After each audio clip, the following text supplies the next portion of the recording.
Hi guys, welcome back to channel. අද මම කතා කරන්නේ shoulder press එක කියන්නේ මොකද්ද?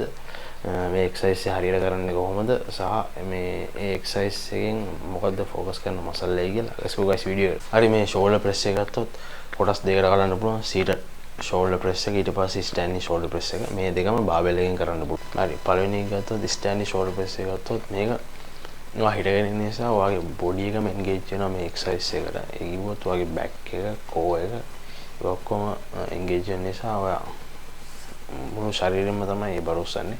ඒ නිසා මේක ගොඩක් focus කරන්නේ මේ standing shoulder press එක. ඔයාගේ මේ shoulder වලට සහ arms වලට. standing shoulder press එක නැත්තම් military press එක කියන්නේ මොකක්ද කියලා. military press එක ගත්තොත් මේක ඔයා ගහන්න ඕන කම මම ඉස්සලාම කියලා දෙන්න. මේක ගහන්න ඕනේ. ඔයා උරහිසට වඩා ටිකක් පල්ලෙන් බාබෙල් එක අරගෙන උඩට උස්සද්දි බාබෙල් එක ඔළුවට උඩට උස්සද්දි හුස්ම යවන්න ඕනේ. ඒ වගේම පාදයට ගෙඩි හුස්ම අල්ලගෙන ඉන්න ඕනේ. මේක අංශ 90කට නැත්නම් වගේ උරහිස් පපු ප්‍රදේශයේ ප්‍රමාණයට ගෙනල්ලා ආය උස්සන්න හුස්ම උඩට උස්සද්දි හුස්ම යවන්න ඊට පස්සේ පල්ලයට ගෙඩි හුස්ම ගන්න. සරලයි.